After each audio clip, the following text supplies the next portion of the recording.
Hi, my name is Tasha, and this is the story of how I fell for a man who swore he was divorced, until one day his wife showed up at my front door. What happened that day changed how I trust people forever. If you've ever been lied to by someone you thought loved you, this one's for you. I met Derek at a cozy wine bar in Atlanta.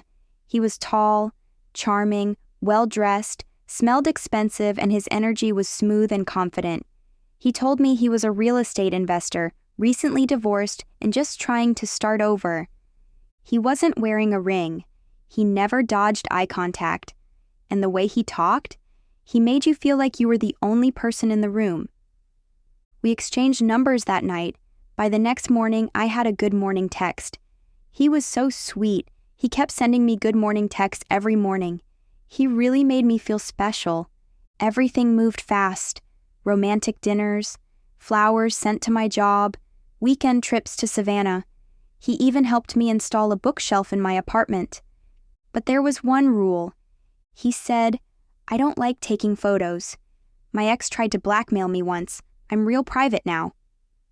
At first, I didn't think much of it. Not everyone is big on social media. But that rule would end up being the first red flag I ignored. About 3 months in, Derek started being weird. His phone was always on Do Not Disturb. He'd never spend the night on Tuesdays. And he'd get visibly anxious if I asked too many questions. Once, I asked if I could meet his family or friends. He told me, "I'm still rebuilding my life after the divorce. Not everyone knows about you yet. I want to protect what we have." At this point, I was already emotionally invested. I wanted to believe him. But then I made the mistake of Googling his name and found nothing. No LinkedIn, no Facebook, no online listings for the real estate company he claimed to own. Still, I stayed, because he always found the right words to calm me down. Until one Sunday afternoon, everything changed. It was raining. I was binge-watching Netflix in pajamas. Derek was supposedly out of town closing a deal. Then I heard a loud knock on my door. Not a soft knock, the kind of knock that makes your stomach drop.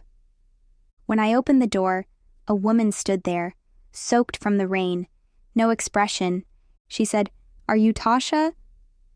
I nodded. She stepped in without asking, looked around, then she said, "I'm Derek's wife." I swear I felt the air leave my body. She pulls out her phone and shows me photos.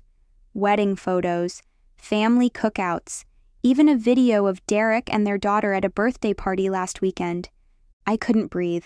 My legs literally gave out, and I sat down on the floor, just numb. She told me everything. Her name was Jasmine. She and Derek had been married for 8 years. He never moved out. He just kept working late and taking business trips. And get this, she had tracked his location after noticing some charges on their joint account. "You were the 3rd woman I visited this month," she said. "I'm not even mad at you. I just want you to know who you're dealing with." She said he did this often, that he was charming, manipulative, and always told women he was divorced. Apparently, he had a pattern: love bomb, isolate, control. Jasmine left that day with her head high. I stood at the door, still numb, trying to piece everything together. I didn't text Derek, I didn't call. I waited. And like clockwork, he texted the next day, "Just landed, can't wait to see your face." I replied, "Your wife says hi." He didn't respond. He quickly blocked me. I never heard from him again. But part of me was glad. I didn't need closure. I needed healing. I liked him a lot. Looking back, the signs were all there. But sometimes, love blinds us in the most dangerous ways. Ladies, if a man says he's divorced but doesn't want to be seen in public, if he avoids photos, never sleeps over, disappears every Tuesday, believe your intuition. Because when his wife showed up at my door, I realized I wasn't his new beginning. I was just another chapter in his lies. Thanks for listening to my story. If you've ever been lied to like this, drop your experience in the comments.